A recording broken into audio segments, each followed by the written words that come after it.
puede preguntar y si lo podemos estar menos distraídos. En el nombre del Padre, del Hijo y del Espíritu Santo. Amén. Ven, Espíritu Santo.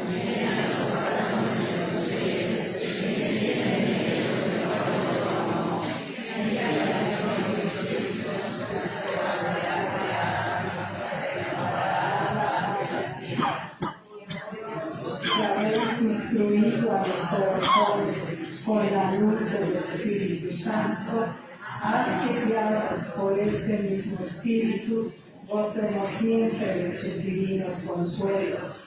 Por Jesucristo nuestro Señor. Amén. Padre nuestro, que estás en el cielo, santificado sea tu nombre.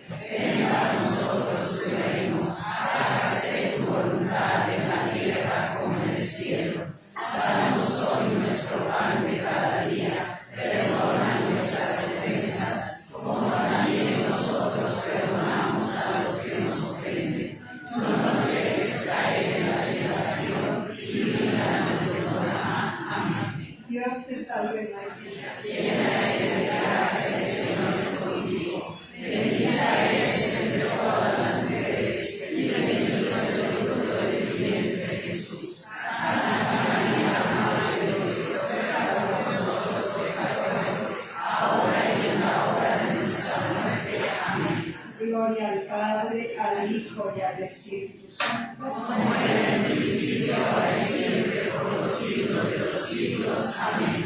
Las almas de todos los fieles difuntos, por la misericordia de Dios, descansen en paz. Así sea. Bienvenidos todos. Gracias.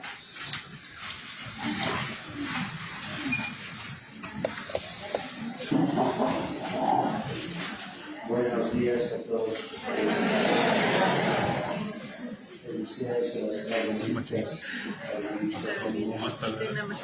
Carmelita Camacho, Carmelita García. Ya murió. Toda la gente de los habitantes. No, ayuda. Carmelita Mendoza, Carmelita Reyes, Carmelita Camacho, Carmelita García. ¿Quién se llama Carmen o Carmelo? Felicidades, un aplauso a las Carmelitas.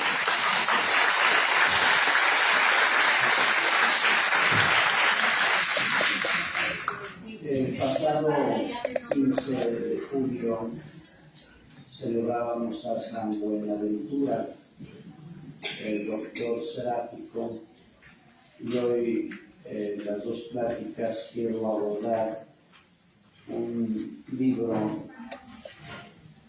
que escribió en Averna, allá en el año 1224, por medio de un ángel de 6 alas. San Francisco recibió los estigmas 2 años antes de su muerte. Pero para eso hay que situarse en el contexto histórico de San Buenaventura.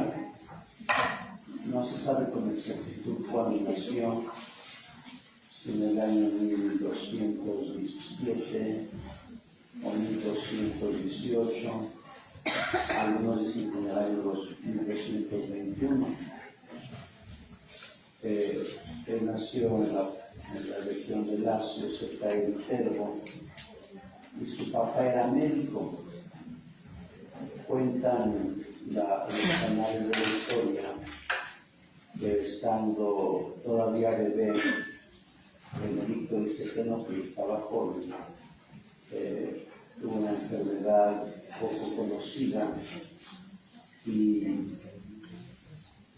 su papá, que era médico, se llamaba Juan, él no se llamaba Buenaventura, se llamaba Juan de Fidenza, pues probó todos los remedios y los menjurjes de su tiempo, pero el niño no sanaba. Cuenta la leyenda que el varón ante Francisco de Asís era muy conocido en lo que posteriormente sería a Italia, y que Francisco lo tomó en sus manos y le susurró al oído: buena aventura. Buenaventura en italiano significa buena suerte, buen éxito. Es decir, ojalá que te alivies de tu enfermedad.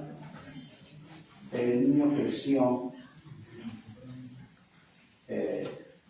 y entró a la Universidad de París, por cierto, la primera autorizada por los papas, porque recuerden que las universidades eran diseñadas, custodiadas por los papas, porque antiguamente los estudios se daban en los palacios episcopales o en las catedrales, porque los que generaban la cultura era la iglesia.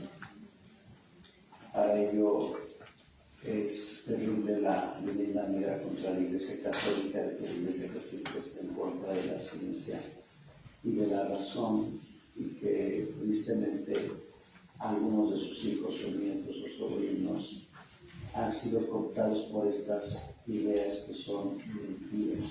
Bueno, como ya no había albergue en las escuelas palatinas y episcopales, se crearon las universidades. En el año 1988 fue la primera universidad creada por la Iglesia, la Universidad de Bolonia. Bueno, ese fue a París a estudiar, pero él lo dirá en el proemio de la vida de Francisco de Asís, que lo escribió. Él, por gratitud a Francisco de Asís, entró con los franciscanos. De hecho, este libro lo comentó el Papa Benedicto XVI, y él dice que era un estudioso de San Buenaventura, pero él afirma que la enfermedad que tuvo fue en la juventud y que pidieron la intercesión de Francisco. Recuerden que a Francisco lo canonizaron 2 años después de su muerte, y Francisco murió en el año 1226, cuando tuvimos que dar canción en 1228, y tal vez en ese tiempo Juan de Fidenza tendría 10 años. Bueno, pero es una cosa u otra, es un misterio de la historia. Bueno, entra con los franciscanos. La Universidad de París era la mejor de su tiempo, y tiene como maestro a un inglés que también era franciscano, Alejandro de Ales, perdón. Y ahí estudia lo que se estudiaba en aquel tiempo, que sería la escolástica, es decir, Aristóteles cristianizado, pero también se estudiaba a San Agustín. Recuerden que San Agustín está con el pensamiento de Platón y cristificó el pensamiento de Platón. Ahí estuvo dando clases durante 14 años. También celebraba la misa. Recuerden que en aquel tiempo la misa se celebraba cada domingo, en algunos lugares todos los días. Y le pusieron a poner doctor seráfico, porque él predicaba muy bien, con ardor, porque la palabra serafín en la estratificación angelical es el que está más cercano a Dios, y serafín significa en latín, el que arde en amor a Dios. Le pusieron doctor seráfico porque él ardía en la homilía en amor a Dios, como también a Francisco de Asís le pusieron padre seráfico, porque ardía en amor a Dios. Y cuando escuchen la palabra serafín en la estratificación angelical, son los que están más cerca de Dios y son los que arden en amor a Dios. Por eso, hasta el siglo XVI, en las esculturas, los ángeles son rubios. ¿Por qué son rubios? No porque sean clasistas los pintores, no porque sean racistas, como hoy acostumbran las autoridades decir eso, no, porque si Dios es resplandor, si Dios es iluminación, entonces los ángeles tienen que estar iluminados, por eso los ponen buenos, no porque la iglesia sea lógica. Esa es la razón teológica, que aquí en Acatepec, en Tonancinta, hasta el Día del Rosario pusieron angelitos negros. Eso ya no había existido la creación, pintan angelitos negros, ¿no? Y angelitos morenos, pero la razón es esa. La razón es esa. Bueno, siendo maestro de la Universidad de París, en el año 1957, a principios, Juan de Parma, que había sido el sexto superior general de la Orden de los Franciscanos Menores, renunció a su cargo. Yo sé que varios de ustedes son franciscanos. ¿Quiénes son franciscanos? Levanten la mano para preguntarles. Está bueno. Entonces, había una disputa entre los franciscanos. Si ustedes han leído el libro de Lavac, que contiene la biografía de San Francisco, la leyenda de sus hermanos, la de Tomás de Lanza de San Francisco, ustedes saben que Francisco pedía que los franciscanos no tuvieran ni un bien inmueble. El segundo superior dijo que no, que tenían que tener bienes inmuebles. Y Francisco de Asís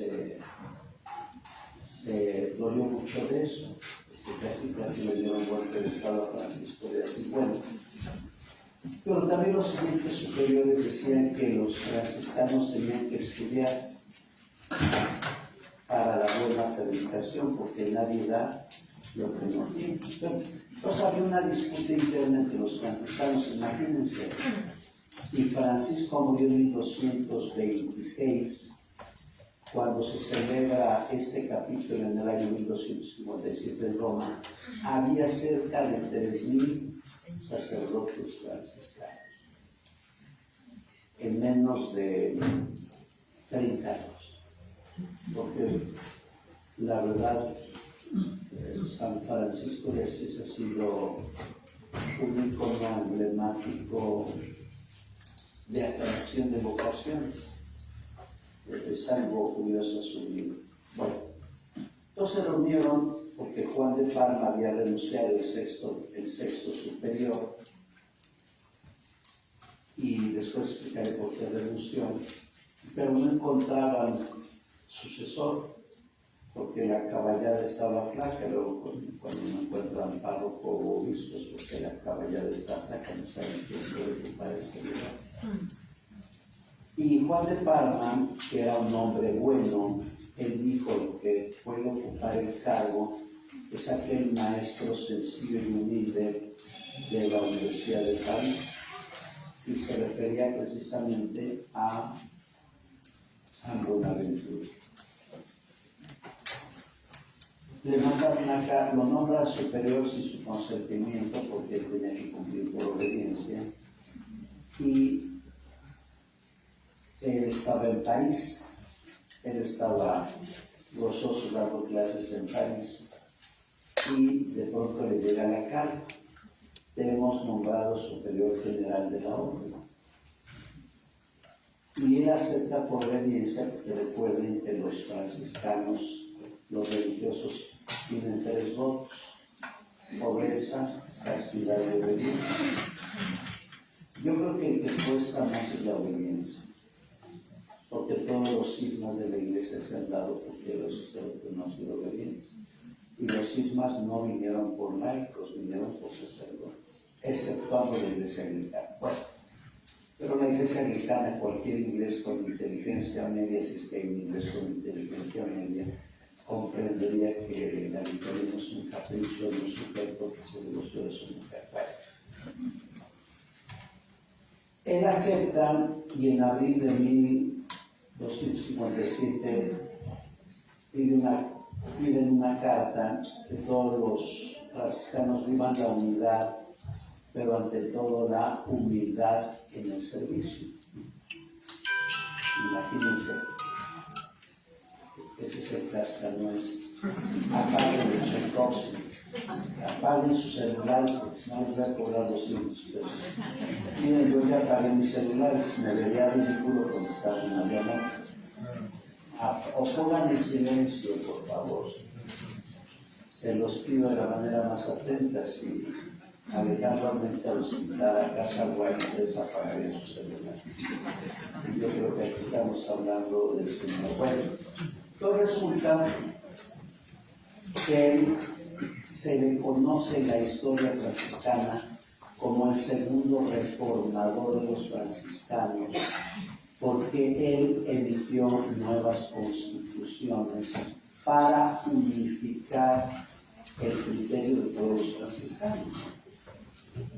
Y aquí hago un paréntesis cultural, ¿no? Hoy me han estado preguntando algunos fieles, padre, ¿qué significa excomunión a los lefebristas? ¿Y qué significa el cisma? En el canal de YouTube ustedes siguen algunos, no todos. Ahí explico en 30 minutos qué significa la apostasía, el cisma y la herejía, ¿no? Pero yo decía en un programa de radio el lunes pasado, la primera misa no fue en latín, Jesús la celebró en arameo. Y la misa no estaba al oriente, como estaban los altares, la misa estaba en medio. Y así fueron las misas durante siglos. El latín empezó hasta el instante Pío V en 1570, pero durante 15 siglos la misa se celebraba en lengua vernácula. Entonces, la mentira que nos dicen los lefebristas es que no, que el latín siempre fue. Eso es una mentira. Entonces, tengan cuidado los que vayan al templo de manantiales, en especial los que viven por Cholula, porque ya la iglesia es cismática. Sus sacramentos ya no son válidos para la iglesia. Pues yo se los pido con toda calidad cristiana, si ustedes van porque les gusta el latín, aunque no le entiendan, yo les pido de manera más atenta que no vayan porque se volverían ustedes hermanos. Y no pueden jugar con dos personas. Y a mí lo que yo comentaré en la radio también es que en el antiguo pontifical para obispos, cuando presentan a los candidatos, el obispo que preside pregunta, ¿cuentan con el mandato pontificio? Y aquí dijeron una torpeza. Bueno, por aquí lo tengo escrito, ahorita se los busco.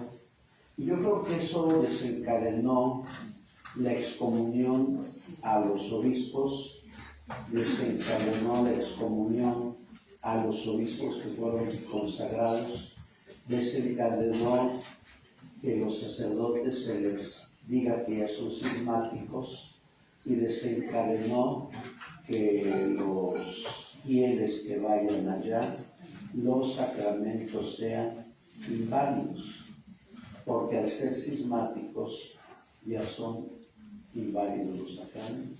Bueno, no encuentro lo que dijo aquí el Señor, aquel obispo, pero dijo, a partir del Concilio Vaticano II, la Iglesia Católica se ha apartado de la fe y la tradición.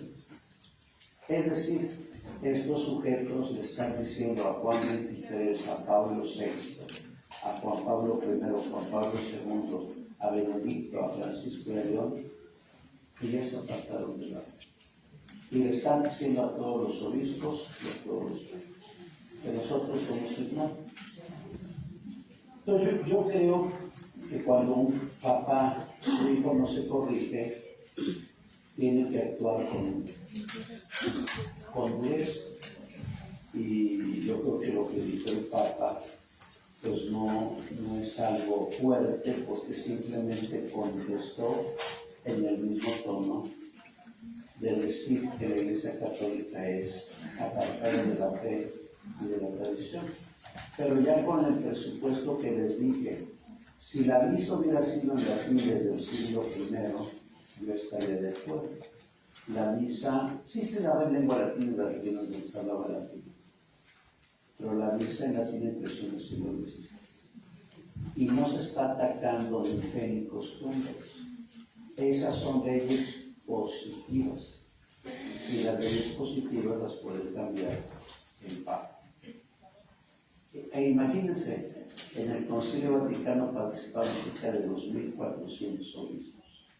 ¿Acaso estarán equivocados 2.399 y uno, Marcel Lefebvre, estará al pelo? Pero insisto, ya no vayan al septiembre, que está en manantiales. Porque si van bajo el argumento que les estoy diciendo yo, se vuelven hermanos.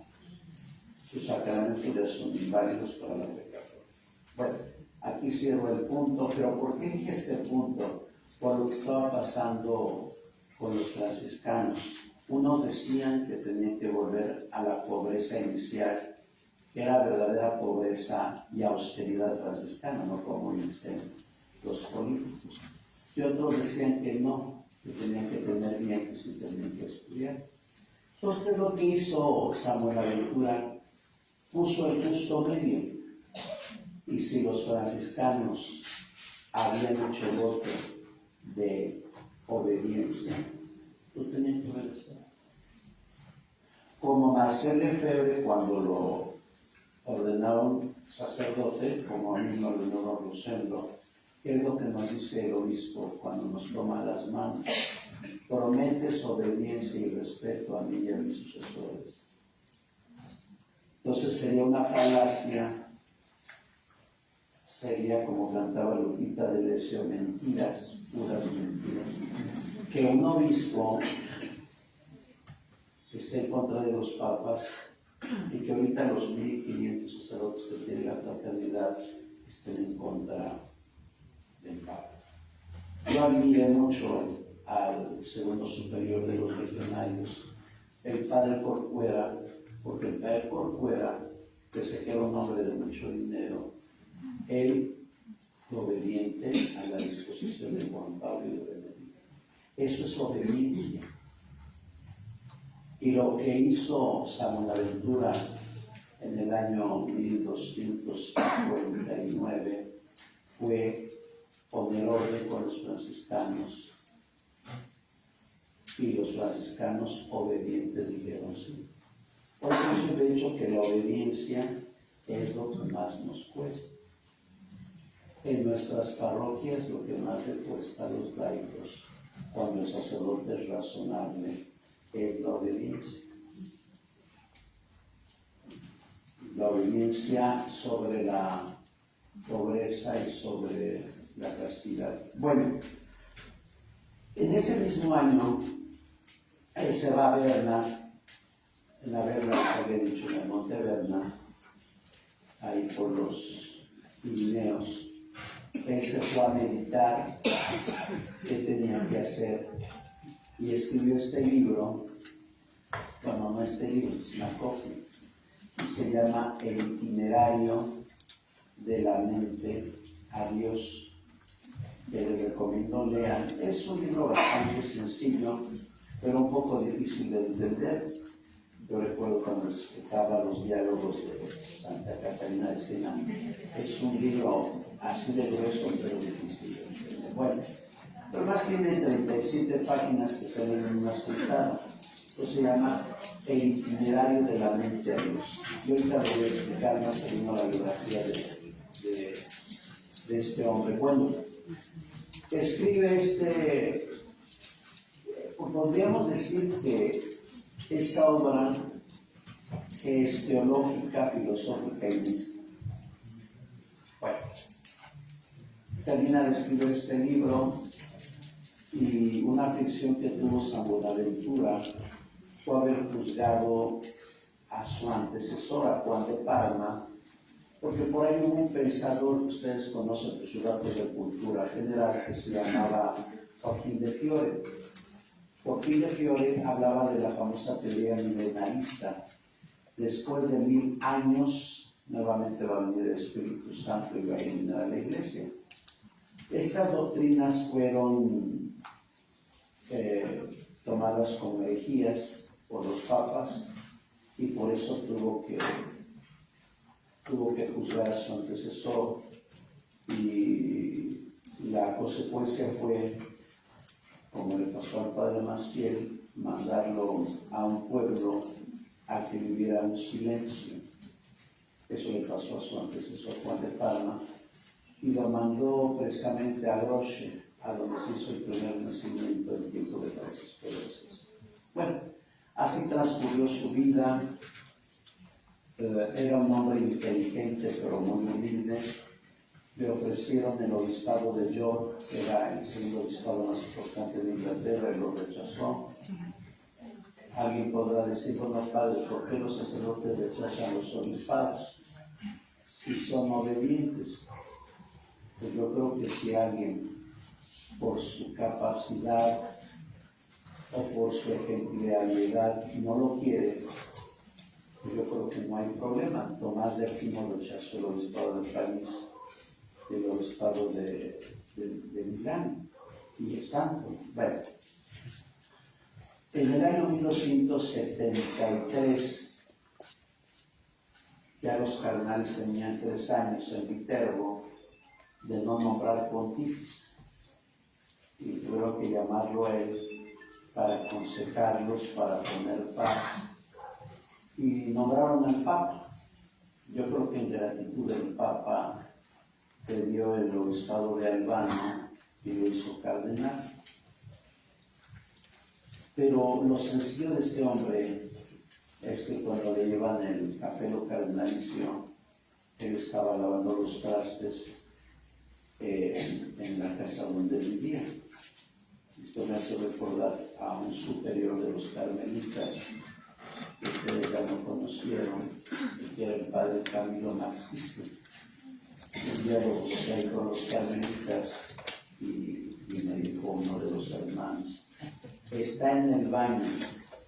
Entonces el compañero y yo le digo, entonces, pero no vayan al baño. Yo le dije, ¿cómo vamos a ir al baño? Está lavando los baños. Y el padre Camilo Marxiste ha sido el único mexicano en ocupar el cargo de superior de todos los superiores de los institutos religiosos y sociedades de vida, pero un hombre sencillo. Siempre hay que desconfiar de la gente prepotente, creída, soberbia, orgullosa, contumaz, prosaica, de baja estofa y vagabunda. Hay que confiar en la gente que intente ser sencillo. Bueno, entonces esto le pasó cuenta la tradición que llegaron los cardenales a ofrecer el capelo y que los hizo esperar, y se enojaron los cardenales y le dijeron, ¿en dónde ponemos su capelo?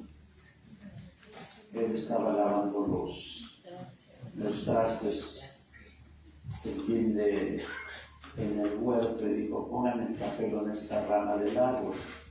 Entonces es muy significativo ver a Bonaventura lavando trastes y su capelo colgado de la rama de un árbol, ¿no? Bueno, aunque sabemos que el cardenalato, el monseñorato y la canonjía, pues son distinciones para algún sacerdote o obispo que ha tenido algo en su vida. Bueno, lo hacen obispo, aunque en realidad casi no ocupa el obispado de Albano porque lo hicieron en abril de 1273. Pero el Papa, viendo su inteligencia, le pide que organice el Concilio de León en el año 1274, junto con Tomás de Aquino, que eran las dos lumbreras del siglo XIII. Tomás de Aquino muere en el camino y él no pudo estar. Murió Tomás a los 49 años, supongo que le enloquecía, porque pesaba 150 kilos, ¿no? Bueno,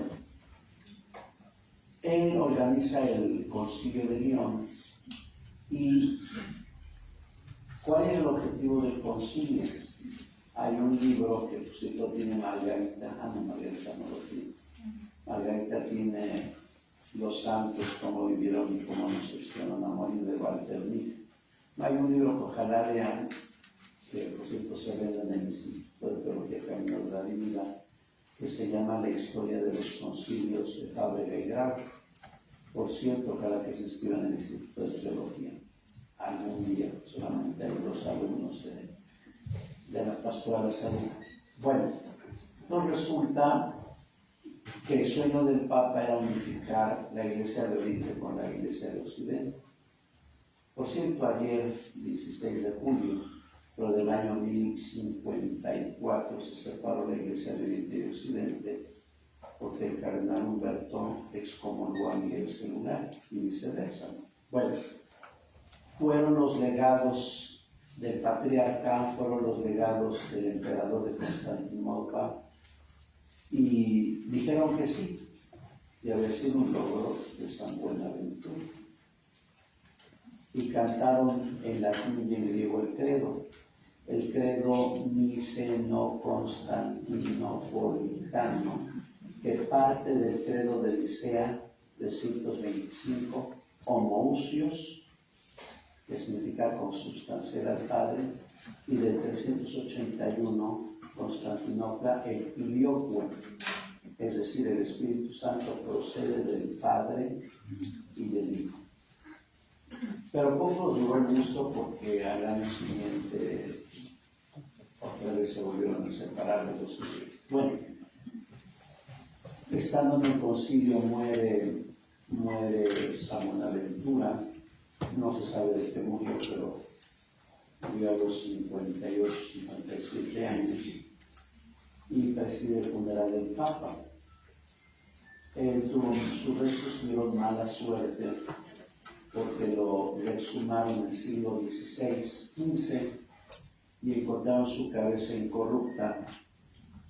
Le cortaron el brazo derecho y lo mandaron a su tierra, ya que en el brazo derecho había escrito tanto. Qué bueno escrito. Obras de los santos, ya ni sienten, no los cortan su pedacito. Mandaron el brazo a su tierra y le hicieron una hermosa catedral allá en París.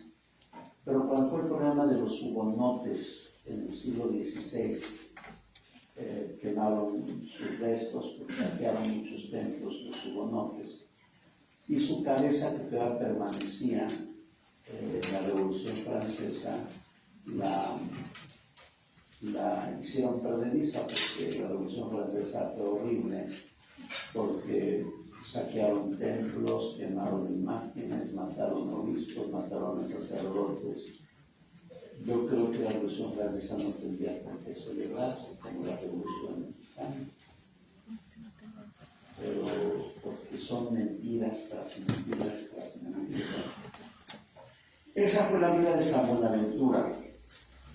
Para que conozcamos el contexto histórico, siglo XIII de la era cristiana. Hoy voy a explicar el tiempo que me queda y después la siguiente hora lo que serían para él los pasos para que la mente encuentre a Dios. Les han dicho que esto es fruto de su estancia en Averno. Él estuvo en el año 1259. Y relata Tomás de Celano y el hermano León, porque ellos fueron testigos de la estigmatización, que hubo una luz que iluminó el cuerpo de Francisco de Asís y que ellos vieron un ángel con 6 alas. Esta visión que tuvo Francisco de Asís y este ángel que le estigmatizó tanto en las manos como en los pies, él dice en la concepción teológico-filosófica mística de San Buenaventura que hay 6 grados para llegar al conocimiento de Dios. Recuerden que los místicos del 16, Teresa de Ávila, habla de las moradas. San Juan de la Cruz también. Bueno, pero estos 6 grados para San Buenaventura tienen 3 etapas. ¿Y en qué se basa? Ustedes recordarán que el pueblo judío, cuando estuvo en Egipto, desconocía al Dios vivo. ¿Y se acuerdan, verdad? Sí. Ustedes que leen la Biblia todos los días recordarán Éxodo capítulo 3. Éxodo capítulo 3, el diálogo con Moisés. Y Moisés le dice a Yahvé, y si me preguntan quién me envía, porque los israelitas habían olvidado a su Dios. ¿Y cómo se define Dios Padre? Yo soy el que soy. Es decir, el eterno presente, porque en lo divino no hay pasado ni futuro. Salen de Israel, de Egipto, y nos dice que en 3 días llegaron al desierto. Que en el desierto se purificaron y conocieron al Dios verdadero. Claro, con sus dudas e incertidumbres. Entonces, por eso dice San Buenaventura que los 6 grados para conocer a Dios deben de tener 3 etapas. Los 3 días que vivió el pueblo de Israel para llegar al desierto, pero también él dice los 3 días que estuvo Jesús en el sepulcro para resucitar. Ahora, esos 3 grados, el primer grado es el grado sensible. ¿Por qué le llama sensible? Y yo creo que Teresa de Ávila habrá leído a San Buenaventura y ella dice que en las 3 primeras moradas entran los sentidos. Sí, se acuerdan que se los comenté hace como 10 o 14 años. Lástima que no se grababan esos programas. Bueno, él dice que los 2 primeros grados son los sentidos y la imaginación. ¿Por qué los sentidos?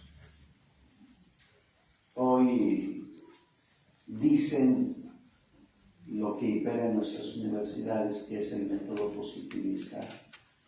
El método positivista de Augusto Comte del siglo XIX dice que solamente es válido a la inteligencia lo que pasa por los sentidos. Lo que no pasa por los sentidos no es válido. Por eso el positivismo decía que el cambio teológico había pasado porque no se comprobaba Dios. También el filosófico. Bueno, eso es otra cosa, el estadio filosófico, teológico y científico. Por eso hoy en nuestras universidades, que fueron las primeras inauguradas por la Iglesia, en nuestras universidades algunos maestros se burlan del que es creyente. Y yo creo que algunos de sus hijos y sobrinos o nietos, por eso ya no van a misa. ¿Por qué? Porque se sintieron cooptados por afirmaciones delirantes de maestros estáticos y locos. Pero para eso se basa en el capítulo 1 de la carta a los romanos. Él dice, él le llama vestigios, tiene esa palabra. Él dice que uno puede llegar al conocimiento de Dios a través de los sentidos, preguntándose la causa incausada y el motor inmóvil. Uno puede decir, Dios mío, en mis tiempos, cuando yo hice mi primera tesis, tuve que ir a una biblioteca, sacar fichas, utilizar máquina de escribir, y si me equivocaba tenía que romper la hoja. Hoy todo es grato con la computadora. Hoy con la inteligencia artificial que algún día va a destruir a la humanidad, como lo dice mesuradamente León, en la encíclica que ustedes leyeron ya, Magnificat Humanidad, uno se puede preguntar, ¿quién hizo la inteligencia artificial? El hombre. Pero el hombre no se creó a sí mismo. El hombre tuvo una causal. Pero déjenme leer este fragmento, aunque no traje mis lentes, Dios mío. Alguien tiene lentes que yo puedo utilizar. No bajé mis lentes del coche. Esta Biblia me la reveló el padre Kevin, de feliz memoria, el párroco del verso que hace Pili Valera. A ver, lea desde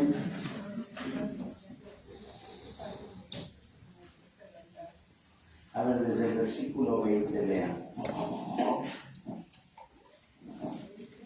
Es el capítulo primero, versículo 20 y siguientes de la carta a los romanos. ¿De qué capítulo?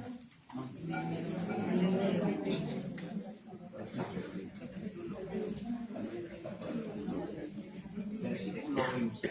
Recuerden que la carta a los romanos es una carta de redención, de soteriología de salvación, porque Pablo explica a los romanos cómo se llevó a efecto la salvación.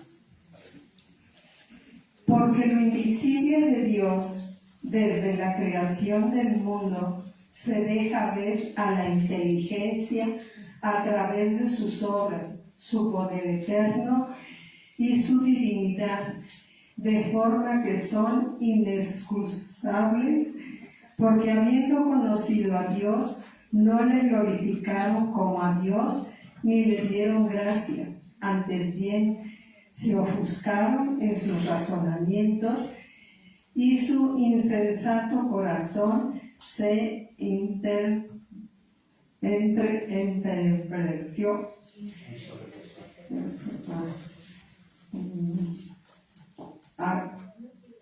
Acatándose de sabios, se volvieron estúpidos y cambiaron la gloria de Dios incorruptible por una representación en forma de hombre corruptible, de aves, de cuadrúpedos, de reptiles.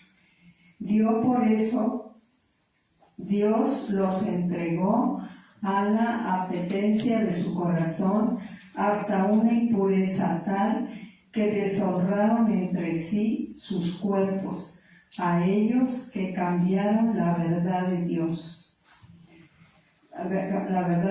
por la mentira, y adoraron y sirvieron a la criatura en vez del Creador, que es bendito por los siglos de los siglos. Vean, sí, gracias. Si escuchamos con atención, dice Pablo que Dios ha dado al hombre la capacidad de encontrarlo a través de la obra creadora. Y es lo que dice San Buenaventura. La primera etapa es la etapa sensible, y ahí tienen que utilizarse los sentidos y la imaginación para que tú y yo lleguemos al conocimiento de Dios. Por eso se habla de itinerario. Pero no se está hablando del corazón, como lo mueven los protestantes. Este año, yo a veces por curiosidad veo algunos canales de protestantes y qué ridículo se pone. Bueno, el sacerdote no debe de mover el corazón sino la inteligencia. Porque por el solo título nos está dando la clave de interpretación. Itinerario de la mente a Dios. Itinerario de la mente a Dios. Todos nos dice, gracias, nos dice San Bonaventura que para que tú y yo en este primer estadio sensible, ¿por qué sensible? Porque es lo que nosotros vemos, lo que nosotros palpamos, lo que nosotros olemos, lo que nosotros escuchamos. Y dice Pablo Es inexcusable que el hombre diga que no puede conocer a Dios a través de la obra creadora. De hecho, desde hace 26 siglos, Platón y Aristóteles llamaban la causa incausada. Porque todo tiene una causa. Y después esto, o el motor inmóvil, como lo llamará después Tomás de Aquino, ¿no? El mundo no fue fruto del Big Bang. El mundo, la chispa creadora fue Dios. Claro, alguien podrá decir, bueno, padre, ¿y qué opina usted de la evolución de los homínidos en 18 siglos? ¿Y qué opina de la evolución del mundo en 3.500 millones de años? Eso que lo expliquen los antropólogos y los geólogos. Pero la chispa inicial fue Dios.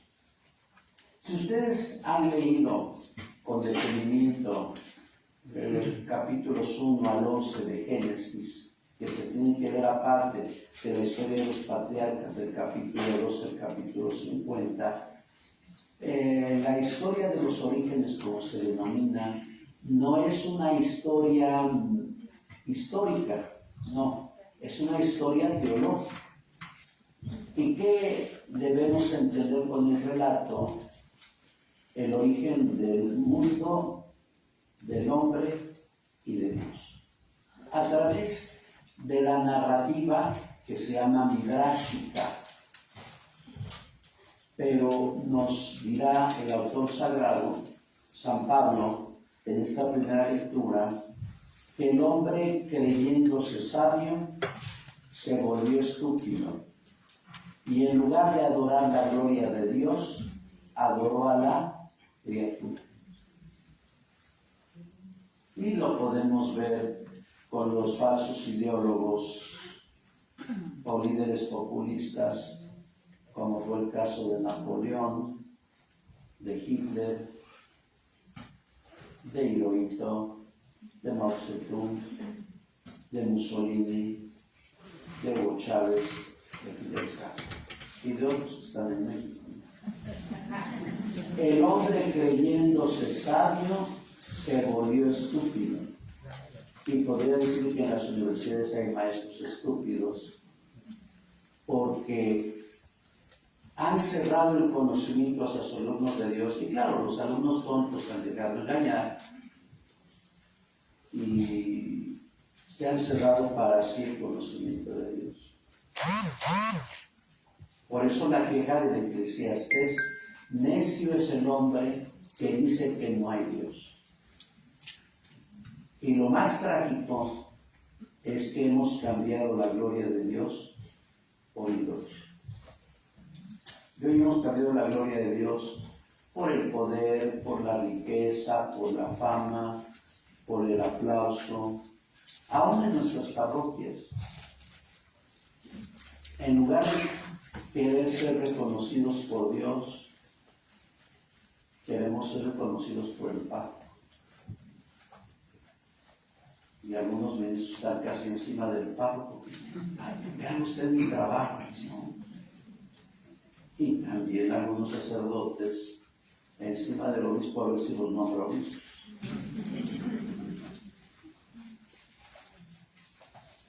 Hemos cambiado la gloria de Dios por hombres.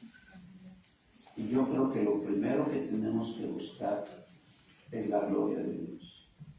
Pero ustedes podrán preguntarse, bueno, padre, ¿cómo puedo yo llegar al conocimiento de Dios a través de la obra creadora? Preguntándote o preguntándome yo, ¿cuál fue la causa que causó todo? Por eso dice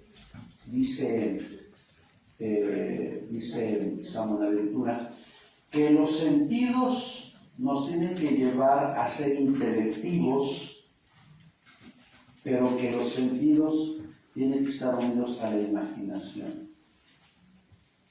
Y la imaginación es remontarnos hasta la obra creadora. Imagínense, en Alemania y en Francia hay científicos que han encontrado, dicen ellos, en el mundo la zona donde fue la chispa creadora.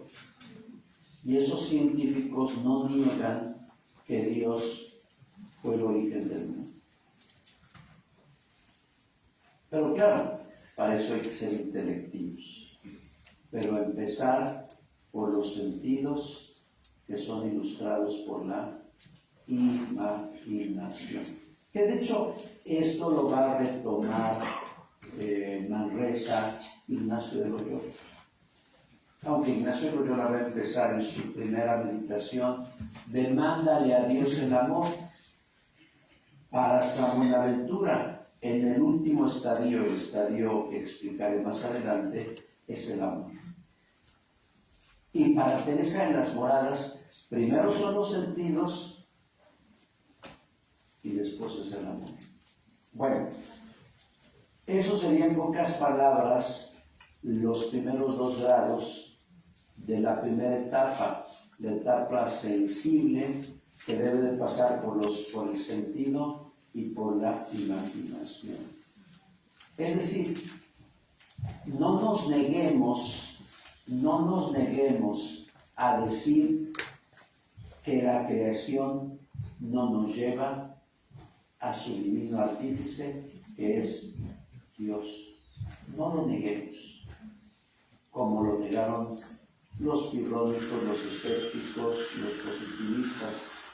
Y aún, si ustedes recuerdan, el capítulo 20 de Juan, que apenas se proclamó el 3 de julio, en la fiesta de Santo Tomás, recuerden que Santo Tomás pasa por la etapa sensible a través de los sentidos. Si yo no toco, si no pongo mi mano en su costado y no meto mis dedos en sus abuelos, yo no voy a creer. Y qué bellísima es la expresión de San Agustín. San Agustín dice: la fe de los apóstoles no reportó mucho, en cambio, la duda de Tomás cerró nuestras propias dudas.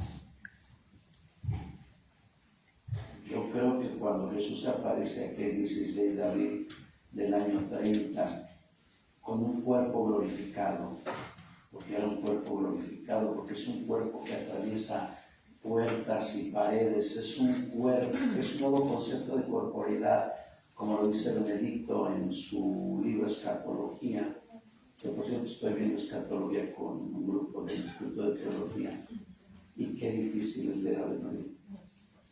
Bastante, bueno, les ha costado mucho trabajo, tanto que después los 6 alumnos, porque dijeron, esto yo no lo entiendo, padre. Bueno, ¿cuál es la aclaración que nos da Jesús? Tomás, tú crees porque me has visto. Dichosos los que creen sin haber visto. Pero en esta primera etapa, donde los grados son el sentido y la imaginación, nos dice San Buenaventura que a través de la obra creadora podemos llegar al conocimiento de Dios. Ahora, la segunda etapa, él le llama la etapa espiritual. ¿Y cuáles son los 2 grados que él entiende? Son la razón y el entendimiento. Él dice que lo primero que debemos entender a través de la razón es situarnos a la imagen de Dios, imago Dei.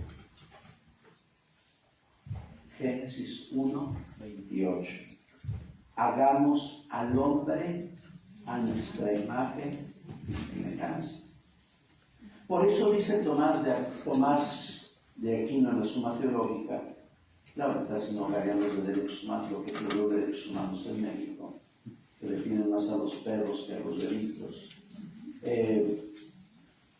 Tomás de Aquino dice que la creación va de lo inferior a lo superior. ¿Qué es lo inferior? La obra creadora, sin caer en el panteísmo. ¿Qué es el panteísmo? Es una herejía donde todo está Dios, hasta en el aire, no es panteísmo. Hay un himno carismático que es protestante, donde dicen que todo está Dios, no es caer en el panteísmo. Una cosa es Dios y otra cosa es la obra creadora. Reconociendo que en la obra creadora hay el movimiento de Dios. Pero de todos los animalitos, con el respeto de los gatitos, de los puerquitos y los cotorritos, el cenit de la obra creadora fue el hombre. Porque el hombre tiene entendimiento, voluntad y memoria. Los animales no los tienen. Por más que haya una Secretaría del Bienestar de los animales sintientes, que son vaciladas para mí. Pero la obra creadora, el culmen es el hombre. Si nosotros nos situamos en las palabras de este capítulo primero de Génesis, nos dirá, hagamos, que algunos teólogos han visto una participación trinitaria en el ser humano. Hagamos al hombre a nuestra imagen y semejanza. Esa es la gran diferencia que tenemos con los animales. Que tú y yo tenemos entendimiento, voluntad y memoria. Los animales no lo tienen. Padre, es que obedece mi orden el perrito, porque lo has amaestreado. Pero tú no te vas a poner a hablar con el perro. Ay, sí, padre, yo hablo con mi gatito. Ay, qué bueno, pues dime cómo le haces para hablar con el perro. Tintino Lassie. O Mr. Ed, caballo con voz. No hay dos, solo Mr. Ed y me veíamos como el actor de los años 60, ¿no?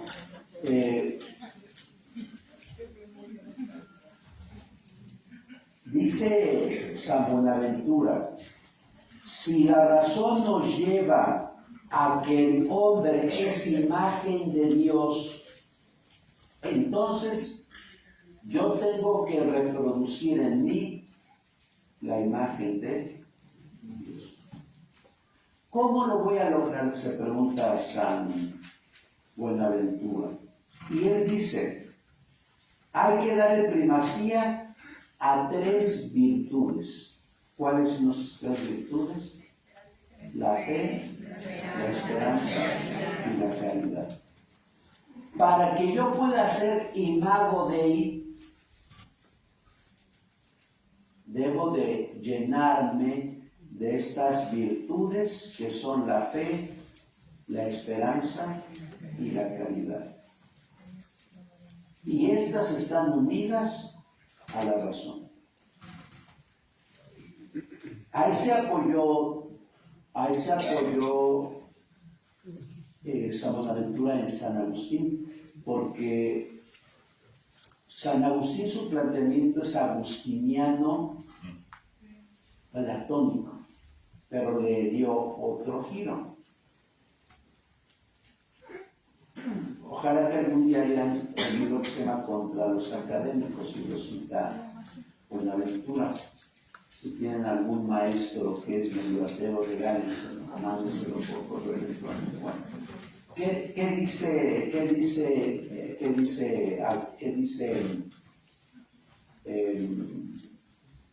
Agustín contra los académicos? Dice, si alguno de ustedes me dijera que llega al conocimiento de Dios por la mente, por inteligencia, está equivocado. Si alguno me dijera que llega al conocimiento de Dios por la fe, está equivocado. Para Agustín, se necesitan los dos. Razón y fe.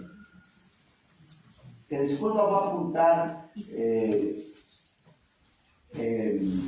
Tomás de Aquino de la Summa Theologica, y que después lo va a decir sencillamente Juan Pablo II en la Fides et Ratio.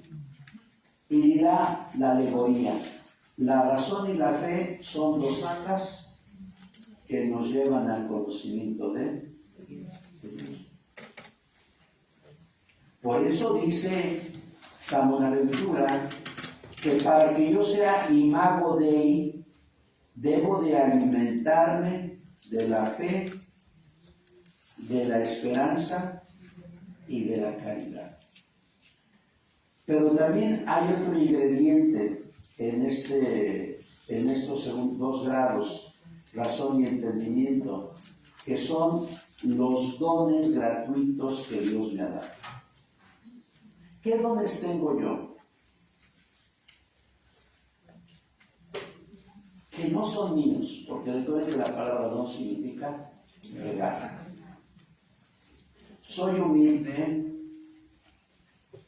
soy compasivo, soy misericordioso, que son frutos de los dones del Espíritu Santo.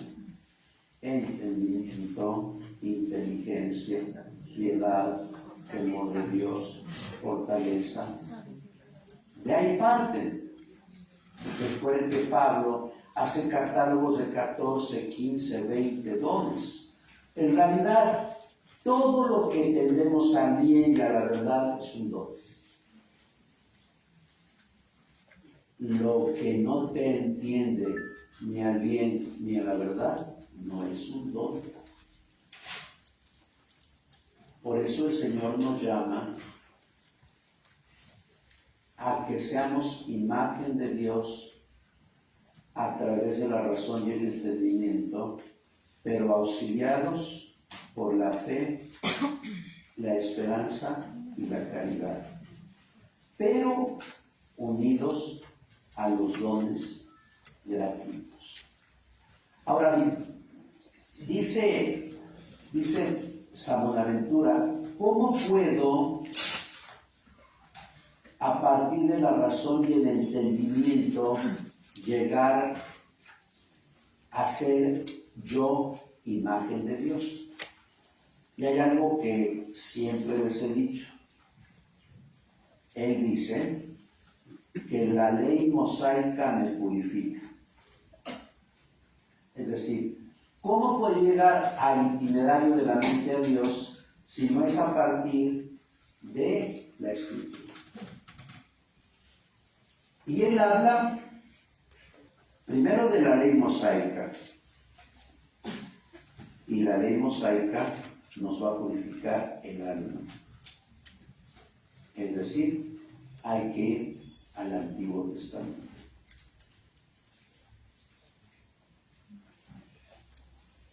Después nos dirá que la predicación profética nos ilustra, porque la verdad, cuando Francisco de Vitoria, cuando Antonio de Montesinos, cuando Isabel la Católica, no sé, la gente no conoce el pensamiento de Isabel, pero yo creo que la primera mujer en el mundo que habla de derechos es Isabel la Católica. A mí me da risa gente torpe y tonta que tiren sus estatuas en Sudamérica y en Estados Unidos. Lean. La ignorancia es atrevida. Bueno, ¿dónde se basan en los derechos? En la predicación profética. ¿Qué decía Isaías el lunes pasado? Me dan asco sus ofrendas. Cierro los ojos cuando ustedes elevan las manos para orar. Porque varios de nosotros podemos estar en misa. Si alguien está en equipo litúrgico, está más en el equipo litúrgico que en la misa. Eso sí. Y afuera podemos ser chismosos, Podemos hablar mal del señor cura, podemos pelearnos con la esposa y el esposo, me cae mal mi suegra, es una mujer horrible, me cae mal mi yerno, y hablamos con la amiga del yerno y hasta con el uniforme de la pastora de la salud. Yo creo que la predicación profética es grandiosa, pero es dura. Eso que dice Isaías, yo cierro mis ojos cuando ustedes levantan las manos para hacer oración. Y yo creo que Dios cierra a veces los ojos cuando nosotros hacemos eso, porque nuestro corazón está lejos de Dios a veces.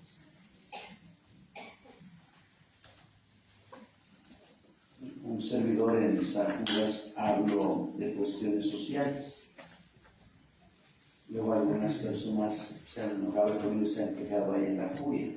No tienen el valor de quejarse conmigo, esas personas que me graban las orillas, ¿no? Bueno, pero si escuchamos al profeta Amós, ustedes alteran las balanzas. Ustedes cambian las medidas. Ahí tenemos el huachicol. Ahí tenemos en las gasolinerías cuando cargamos gasolina, ¿cuánto nos puede estar robando? Eso es actual y eso se lo predicó hace 29 siglos. Ustedes compran al pobre con un par de sandalias. Y eso también es cierto. Hoy en México se sigue comprando al pobre, al trabajador y se le explota. Y nos engañan. Es que vamos a trabajar 40 horas, pero eso sí dan 5, 6, 10. Nos están dando el atole con el... La gente que creína. Esto hoy sí nos ayuda. Yo siempre he dicho que un país no sale con daños, sale con buenos salarios y con buenas cosas. No con daños, no con dinero. Yo creo que un buen salario al mes sería 30,000, 40,000 pesos. Yo creo que una buena pensión sería 60,000 al mes. No las dádivas que dan ahora en los trabajos. Y ustedes me pueden dar la razón, algunos de ustedes. Padre, nos citan a las 8 y no tenemos hora de salir. Y si protestamos, nos dicen, pues vete del trabajo. Esa es la verdad. Y eso es lo que el profeta Oseas reclama. Ustedes compran al pobre por un par de sandalias. Ustedes retienen los salarios. Y el lenguaje es eufemístico. Ya no son trabajadores, son colaboradores. ¿Y qué ganamos con eso? O como decía un sujeto que me cae mal en la política, que no lo menciono. Nosotros somos ciudadanos, no somos súbditos como en Europa. Pues yo quisiera ser súbdito y no ciudadano.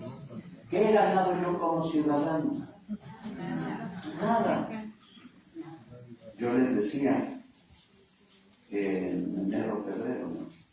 Si yo supiera que el Seguro Social tiene todo en excelencia, yo no pagaría el seguro. Pero no tiene nada en excelencia. Vas con un dolor fuerte y te dan un medicamento sencillito. Te estás muriendo de una hernia y te dicen, tenemos hasta el 30 de febrero 20. Y todavía este gobierno inmoral, a los que pagamos impuestos, nos cobraron a partir del 1 de enero el 16%. No tienen llenadera.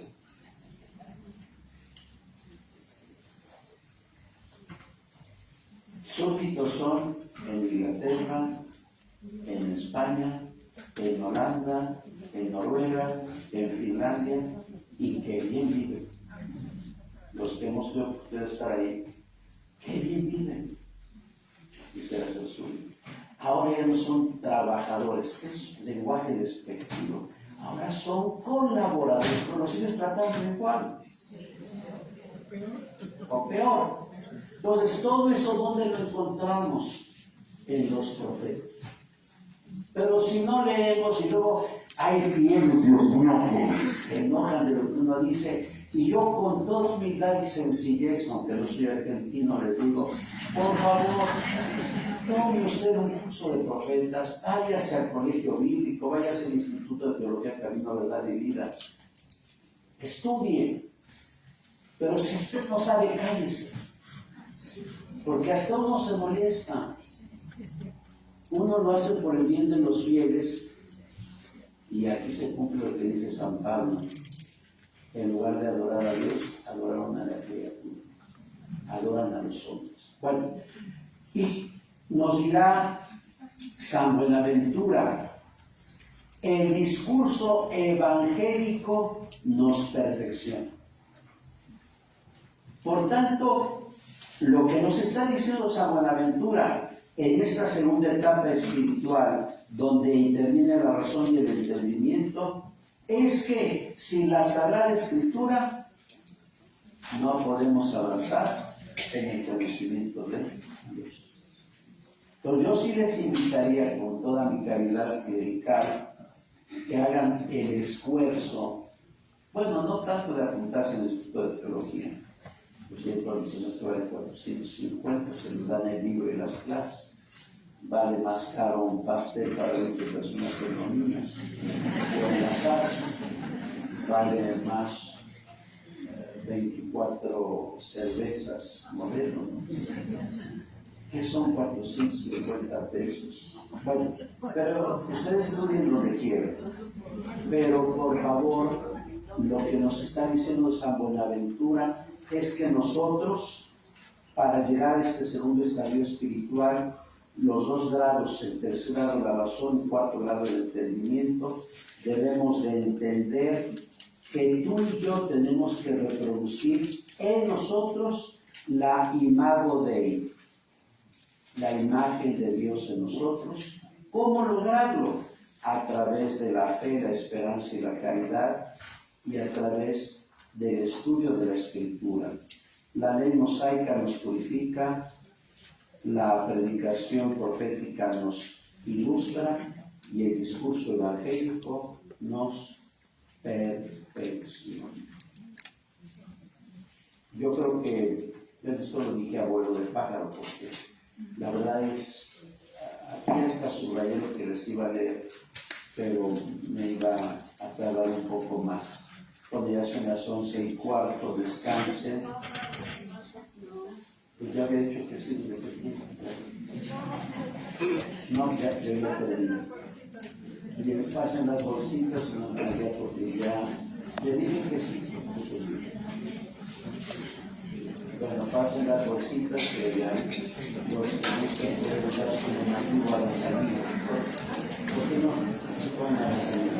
Le dice lo que por Jesucristo nuestro Señor, en el nombre del Padre, del Hijo y del Espíritu Santo. Bueno, continuando con lo que comentaba yo hace un momento, ya nos habíamos quedado en el segundo paso del área espiritual, donde entran el grado de la razón y el grado del entendimiento. Decía San Buenaventura que el hombre humilde debe de verse representado porque es imago de, es imagen de Dios, pero que para iluminar la razón y el entendimiento debe de brillar de 3 virtudes: la fe que es consecuencia del itinerario de la mente a Dios, en el primer aspecto es sensible. Ya hemos entendido, ya hemos comprobado que podemos buscar a Dios a través de la obra creadora, que podemos tener la certeza y constatar que Dios está presente a través de la obra creadora y que no hay duda en nuestro corazón y en nuestra mente de que Dios es. Y sabemos, como decía el padre Tadeus en Lecciones sobre la Fe, que la fe precisamente nos llama a creer sin dudar. Pero como lo dirá el Papa Benedicto XVI en su encíclica Spesa Repartitionis, la fe es unida a la esperanza, por una sencilla razón. Lo que creemos lo esperamos a futuro. Es decir, muchos de ustedes son casados por la iglesia y ustedes han vivido la fidelidad, el respeto y el amor, porque eso parte de la fe de la vida matrimonial. Pero ¿qué les ha movido a vivir la fe, la esperanza y el amor? La creencia en la vida más allá de la muerte. Por eso dice Benedicto en Esperanza Salvadora que el futuro incide en el presente y el presente en el futuro. Hace un momento me daban condolencias por la partida de mi papá y una de esas personas me decía: padre, me hace falta crecer en la esperanza. Y yo entiendo que después de la muerte viene el encuentro con Jesús, pues yo tengo que anhelar nuestra propia muerte, ¿no? Decía San Francisco de Asís: ven, hermana muerte. No debemos de ver la muerte como algo fatuo, como algo funesto. Debemos de verla como parte de nuestra propia experiencia. Yo recuerdo hace como 25 años, en un encuentro nacional y una plática sobre eso, apoyándome en el libro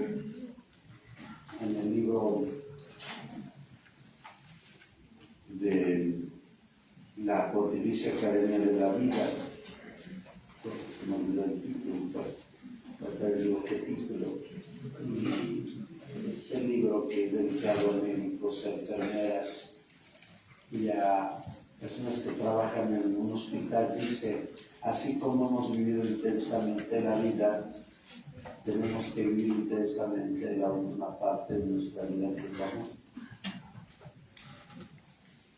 Nadie se va a eximir de la muerte, todos nos vamos a morir.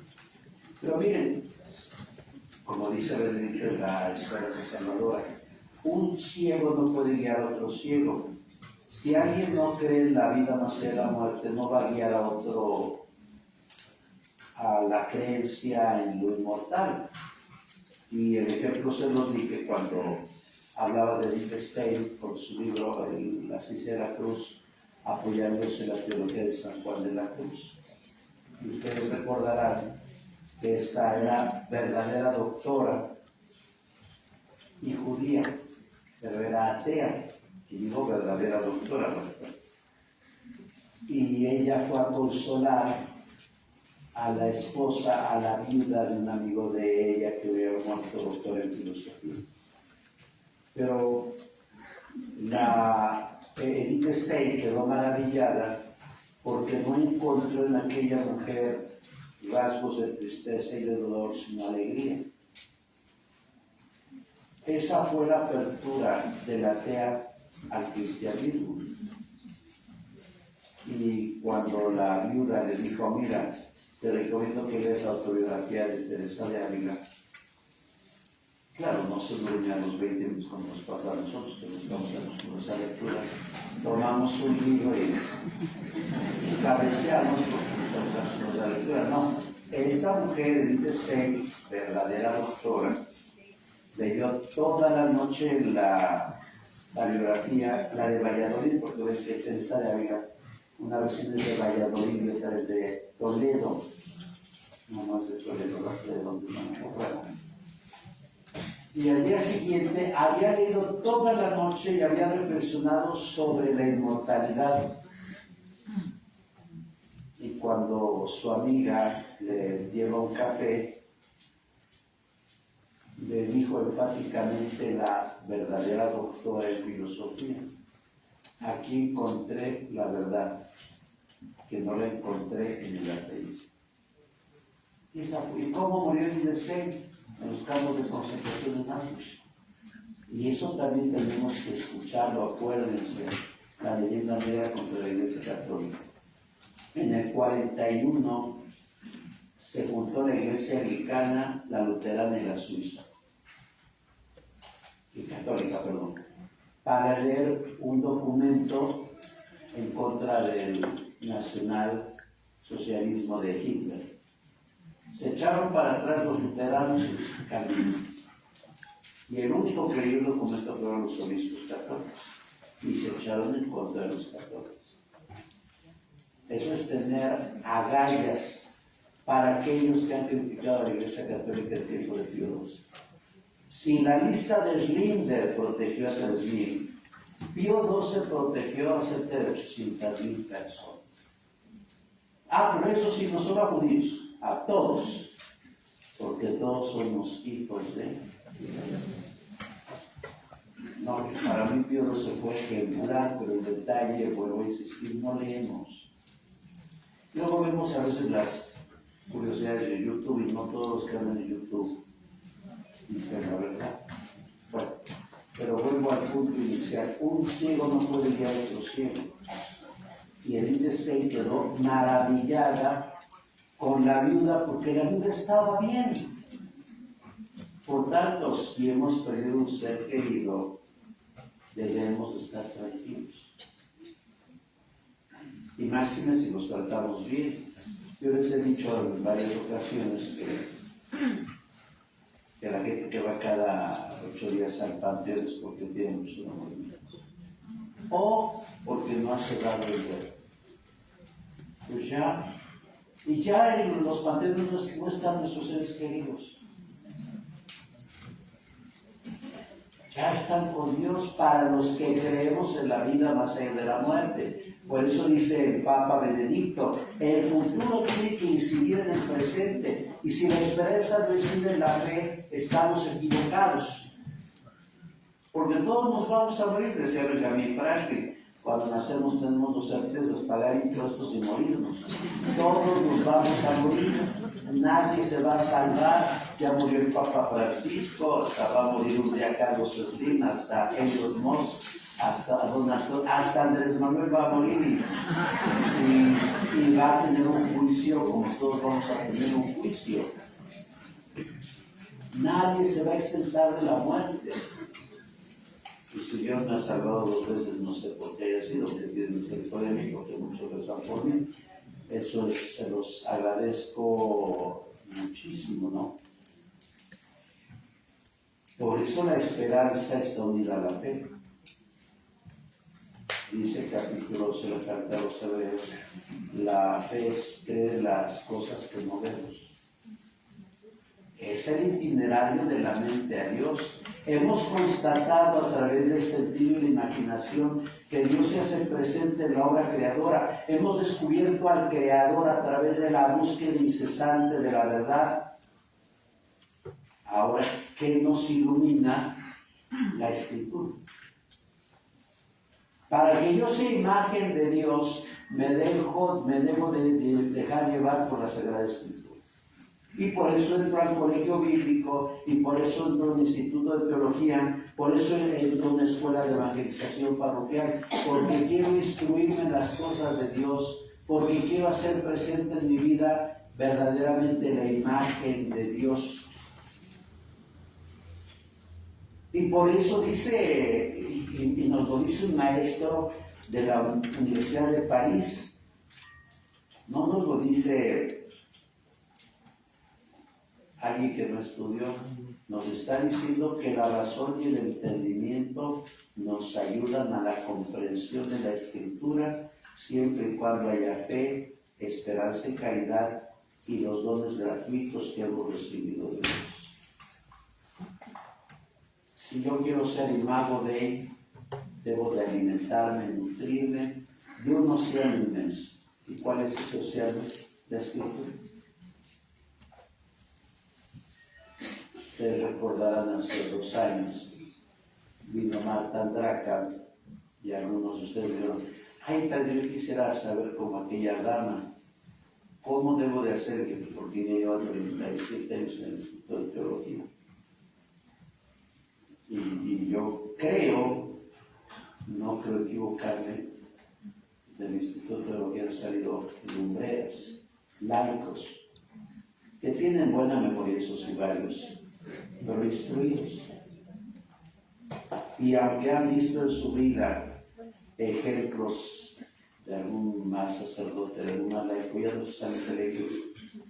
¿Quiénes se salen de la iglesia? Los aprendices, los neófitos, a los que les dan leche Gerber, a los que dan un alimento Gerber. ¿Quiénes se salen de la iglesia cuando el padrecito te maltrató, cuando viste un mal ejemplo de un padre? No, la escritura te nutre ser imago de él, y tú ya no te espantas de eso, no te espantas porque la ministra te sacó la lengua, porque la ministra no te habla. No, eso ya para nosotros sería inmadurez cristiana. Yo no voy a la misa ni por el padre, ni por el equipo litúrgico, ni por el coro que a veces canta horrible. No, yo voy a la Eucaristía para tener un encuentro vivo con Jesús. Sí, yo creo que algunos de nosotros tienen un familiar o un pariente que hace salir y que hasta es testigo y es mormón. ¿Por qué te saliste? Es que los padres son malos. Entonces, esos argumentos tontos, que ni son argumentos, esas falacias son tontas. Yo me instruyo no solamente para progresar en la fe y en la esperanza, me instruyo para alimentar mi imago de él. ¿Cómo puedo ser imago de él? Sino a partir del conocimiento de la palabra. ¿Cómo puedo seguir a Jesús si no leo la palabra? ¿Cómo puedo enriquecerme de la palabra si no hago nada por leer la Escritura?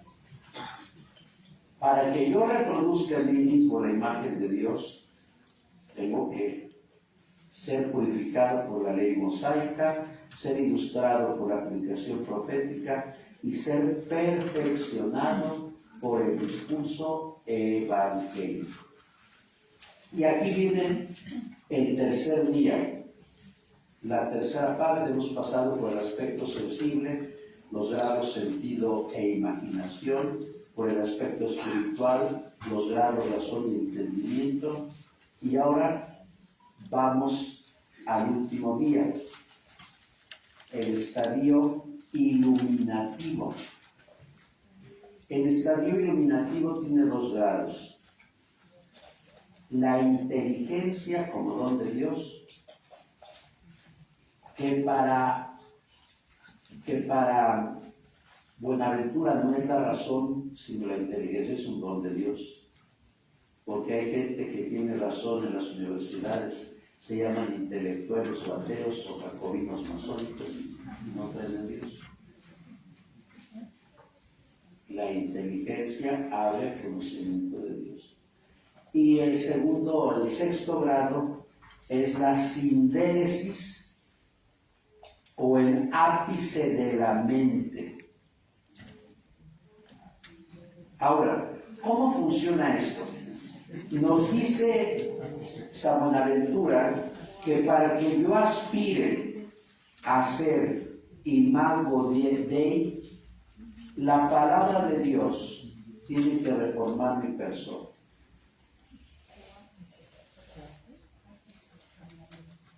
¿Qué significa reformar la persona?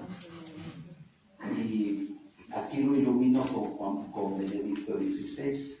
Ustedes les gustan las encíclicas de los papas, y Benedicto XVI decía en su encíclica de Dios es amor, no miento, sí, Dios es amor, decía esto: ser cristiano no es tomar un posicionamiento ideológico, como hoy pasa en México. Soy de derecha, soy de izquierda, soy del centro, soy del sur, soy populista, soy del yunque. No, estaríamos equivocados. O como cuando me entrevistó mi amigo Jesús Manuel Hernández y Fernando Ruiz: padre, el Papa Francisco era liberal. No, era cristiano. Oiga, el Papa Benedicto era conservador. No, era cristiano. Oiga, ¿quién va a seguir los lineamientos del Papa Francisco? No. Mateo 16, 18. Tú eres Pedro y sobre esta. ¿Quién va a seguir a Cristo? En la barca a San Pedro. No se busca el sucesor de Francisco, se busca el sucesor de San Pedro. Nosotros no peleamos para ser conservadores o liberales, fundamentalistas y ortodoxos. Nosotros simplemente somos cristianos. Pero también decía Benedicto, ser cristiano no es tomar un posicionamiento ético. Tú estás mal, tú estás bien. Eso es un reduccionismo teológico. Decía, ¿qué significa ser cristiano? Significa conocer y amar a una persona, que es Jesús. Aquí nos está diciendo San Buenaventura, por la razón y el entendimiento y por las virtudes de la fe, esperanza y caridad, y a través de la Escritura, nos vamos a purificar, ilustrar y perfeccionar. Pero si con sincero corazón nos preguntamos, ¿leemos la Escritura? ¿O preferimos TikTok?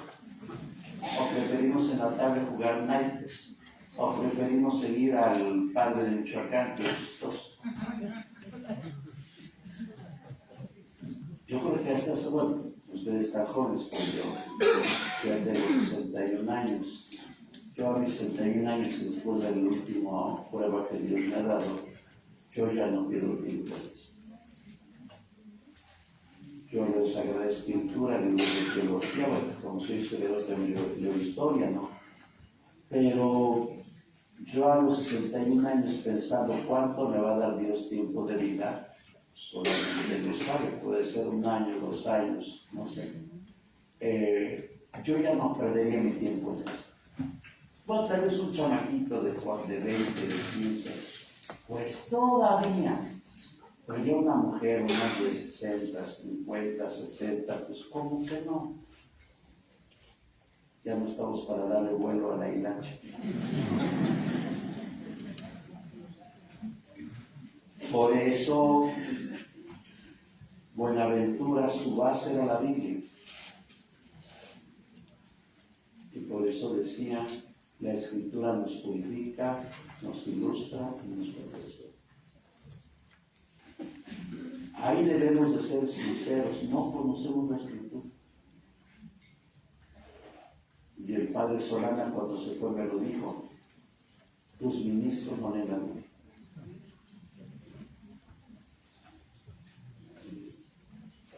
Yo dije, pues yo ya renuncio porque entonces no he sido buen asesor aquí en la Pastoral de la Salud, ¿no? Pero pues yo no les puedo obligar a leer la Escritura. Pero ustedes tienen mucho trabajo en casa, la comida, los trastes, barrer, trapar, limpiar, surcir y ver la novela. Ver la serie de Netflix. Pues eso tal vez se les ilustre más. Yo casi no lo veo. Yo en mi recámara no tengo televisión. La televisión no. Que la vean los que les gusta la televisión. Pues, finalmente, ¿qué dice Benedicto? Ser cristiano es conocer y amar a una persona, Sagrada Escritura. Que esa persona cambie mis criterios de ver al mundo y le dé una nueva orientación a mi vida. Eso es ser cristiano. ¿Y qué es lo que nos está diciendo en la última parte San Buenaventura, en la fase iluminativa? Jesús nos pide que como personas nos reformemos. ¿Qué debo de cambiar de mi vida? Claro, no hay que imitar a la Lupita D'Alessio. Hoy voy a cambiar. Y la mujer sigue igual. No. ¿Qué debo de cambiar de mi persona? Y no me refiero al look, me voy a poner el cabello verde, me voy a poner unos aretes. No.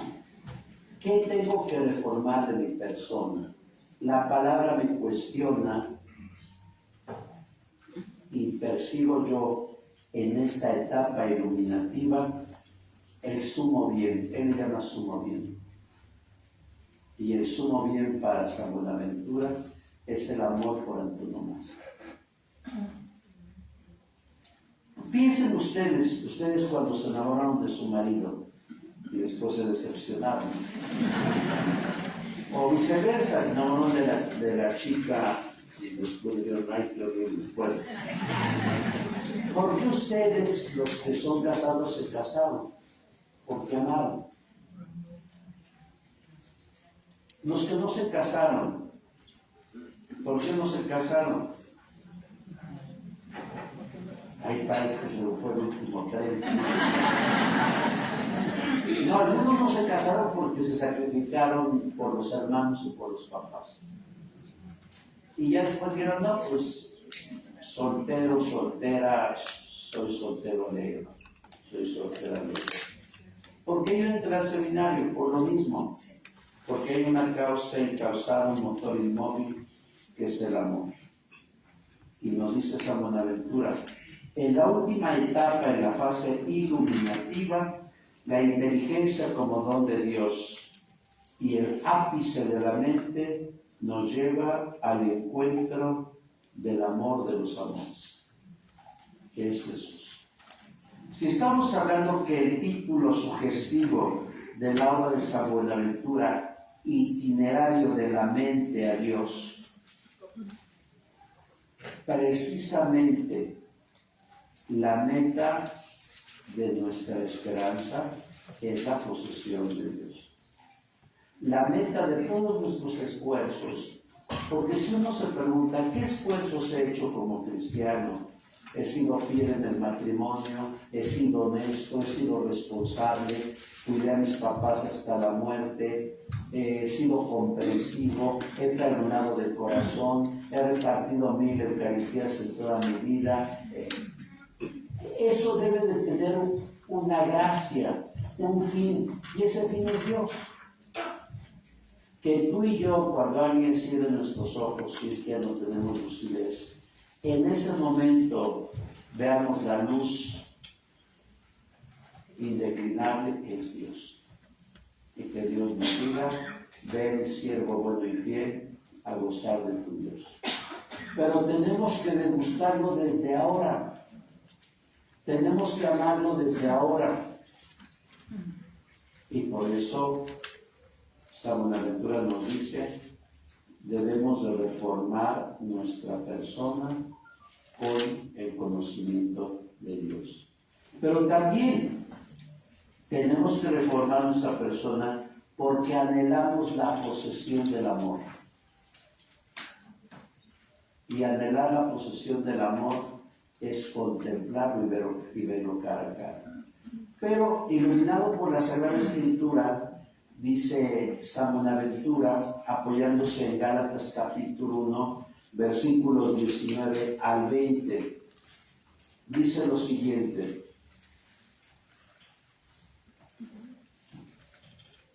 perdón, 2, versículos 19 y 20.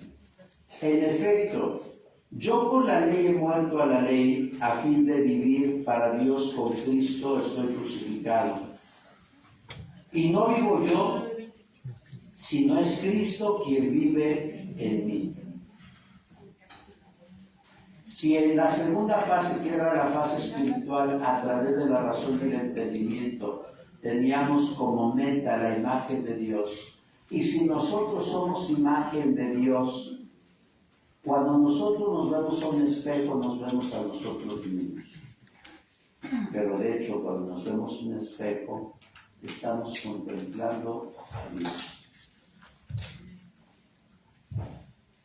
Ahora yo me puedo preguntar como ministro de la Eucaristía, me puedo preguntar como sacerdote, me puedo preguntar como laico. Cuando yo me levanto en mi lecho y saludo a mi esposo, o estoy solo, o saludo a mis hijos, o saludo a mi nuera o a mi yerno, trato de ser las 24 horas de mi vida imagen de Dios. Yo quiero que los demás descubran en mí a Cristo. Mis actitudes, mis palabras, mis pensamientos son las de Cristo. Estoy, y perdón por emplear esa palabra, obsesionado del amor de los amores, que yo quiero ser esa imagen nítida, pura, transparente, para que los demás se convenzan de que Dios es. Claro, yo creo que muchos de nosotros, a través de nuestra vida, hemos tenido equivocaciones, hemos pecado, hemos cometido iniquidad, pero nos hemos arrepentido. Y con la mano de Dios hemos vuelto. Yo creo que la persona cristiana no es la que nunca ha pecado, es la que aprendió de sus pecados para ser verdadero cristiano. Por eso esta fase iluminativa actúa la inteligencia para que ya no seamos nosotros, sino sea Cristo el que viva en nosotros. Yo creo que aún en medio de los conflictos que hay en las parroquias, de las cosas oscuras, yo creo que en nuestras parroquias, en nuestras capillas, si no en todas, hay excelentes sacerdotes que se fletan día con la comunidad. Hay excelentes laicos, matrimonios, jóvenes, viudas, viudos, que nos dan testimonio con su hablar o con su sola presencia. Yo creo que hay que ver esas luces, hay que ver esas alegrías presentes en nuestras parroquias y decir, el testimonio de uno, de dos me animan a vivir un testimonio más ecuánime, a vivir un testimonio más justo, a vivir un testimonio más iluminado por Dios. Y la fuerza nos la da Dios. La fuerza nos la da el amor que se ha sacrificado por nosotros en la cruz para darnos salvación. Porque algo que señala en el proemio San Buenaventura es que en la visión que tiene Naberna San Francisco en 1224 estamos hablando de un Cristo crucificado. La unión mística que es iluminada por Dios es a un Cristo que muere porque nos ama. Porque nos ama totalmente, porque quiere lo mejor para nosotros. Eso es lo grandioso. Por eso dice, él le llama el ápice de la mente. ¿Por qué le llama el ápice de la mente? Porque, como lo escuchábamos anteayer, en la esencia divina, ¿qué decía Jesús? Nadie conoce al Padre sino al Hijo. Nadie conoce al Hijo sino al Padre y aquel a quien el Hijo se quiere. ¿A qué se refiere Jesús? Que la esencia total divina nunca la vamos a conocer. Y que tenemos que ser sencillos porque ¿qué decía en esa lectura? Tú has escondido estas cosas a los sabios y entendidos y se las has revelado a la gente sencilla. ¿Quiénes son los sabios y entendidos? Los soberbios, los orgullosos, los autosuficientes, los que niegan a Dios.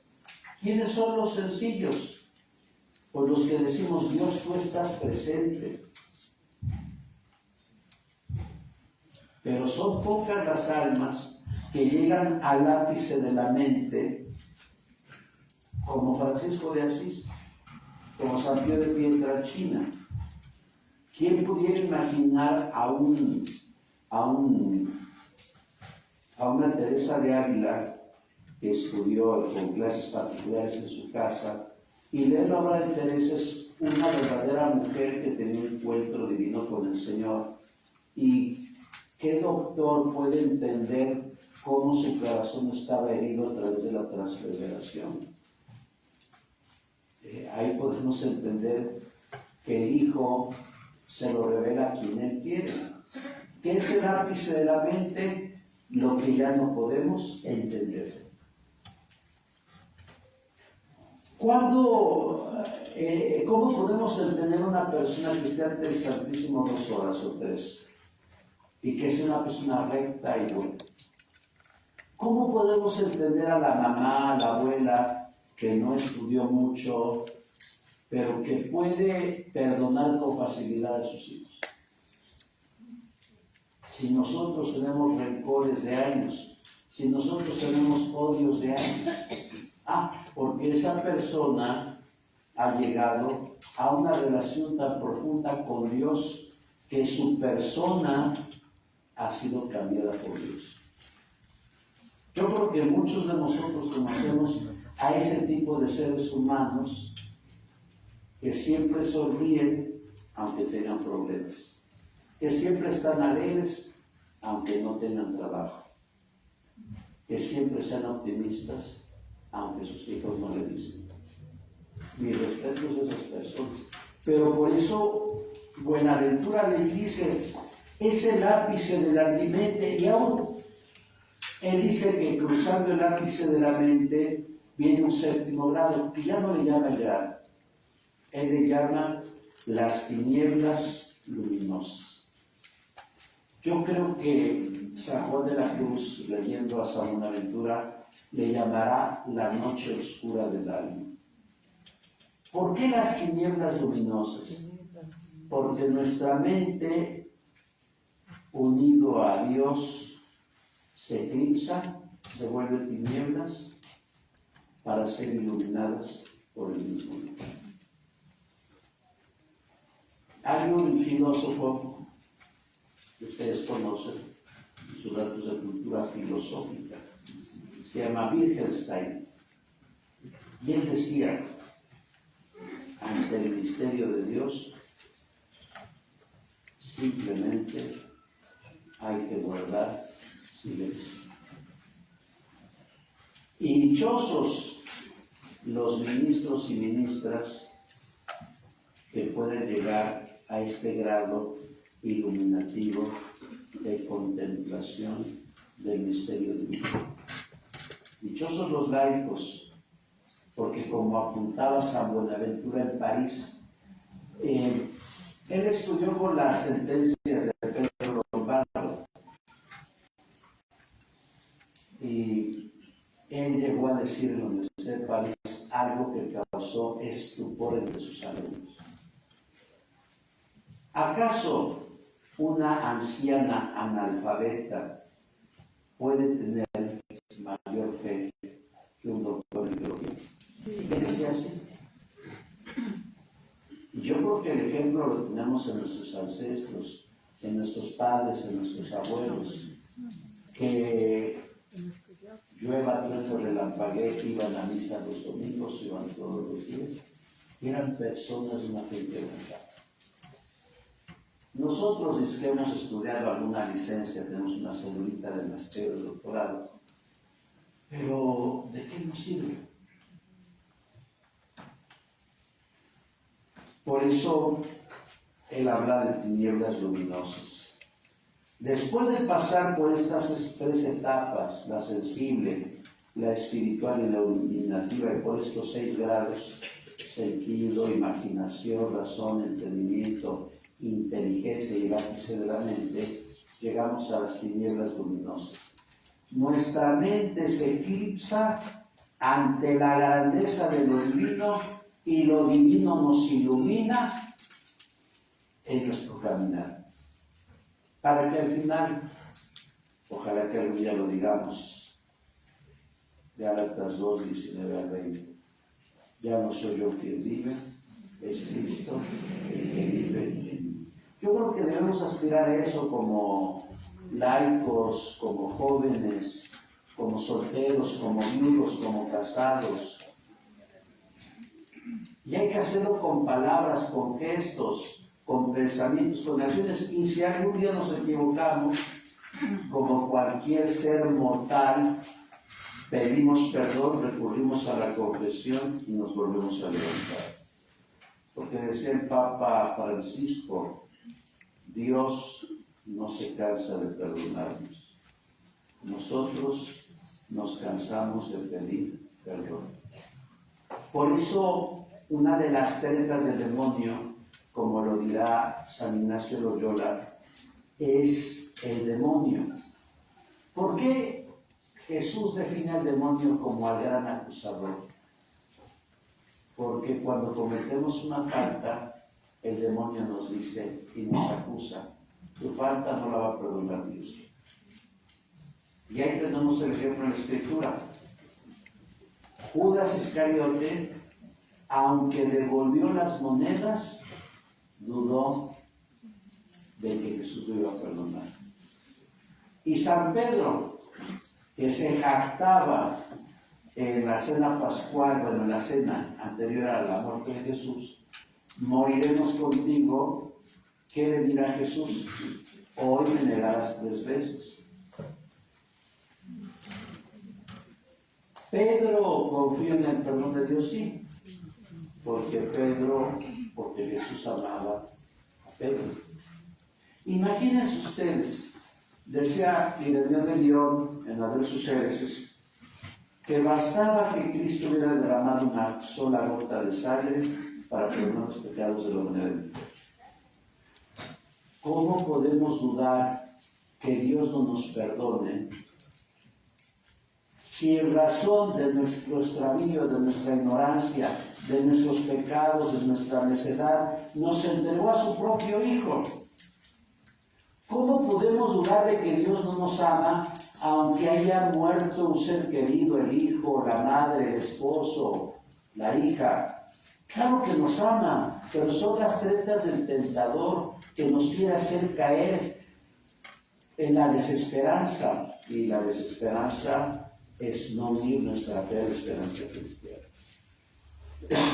Yo recuerdo una ministra que ya no viene aquí por su avanzada edad, que apenas murió, Queta Carrasco. ¿En qué hospital estaba? Hay uno en el Boulevard 5 de Mayo, por allá, rumbo hacia... No, ¿en qué hospital ella daba servicio? No me acuerdo. Y apenas le iba a hacer la misa a una ministra que cumplió 96 años, Eliodora. Ya no se la hice porque mi papá estaba muy enfermo, se enojó conmigo. Tanto que mandé a otro padre y dije: yo no quiero que usted celebre la misa, quiero al padre José Luis, pero que acá pues no se lo hubiera hecho. ¿Por qué mencioné a... ¿Por qué mencioné a... porque había una ministra que quiso mucho a su hijo, su hijo murió en un accidente. Ya no le iba a ver por sí, porque a raíz del COVID yo dejé de visitar a las personas que llevo COVID, después se van a estar conmigo, ¿no?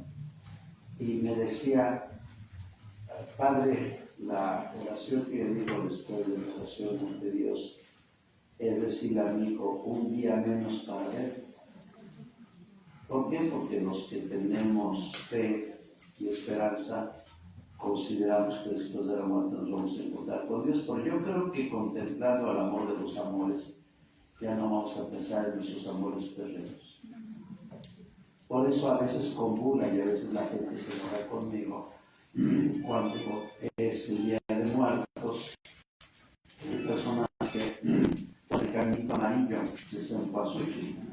Me acuerdo que había un amarillo de Yuri Galan en el Mago de Oz. Y le ponen su tema mexicano, le ponen su tepache, su tequila, su licor, hasta su mole verde. Y la gente dice: pues miren cómo bajó, y la veo buscar la tortilla está así. Y yo digo: están conectando a Dios. No me imagino a nuestro bisabuelo: ahorita regreso, Señor, me voy a tomar un tequila. No, claro que no. Eso lo pensaban los mesoamericanos porque no habían sido ilustrados por la palabra, porque no habían sido evangelizados por los frailes. ¿Por qué alguien piensa equivocadamente que vienen sus ancestros? Por favor, entonces no nos llamamos cristianos, llamémonos idólatras, paganos y politeístas. Eso se pensaba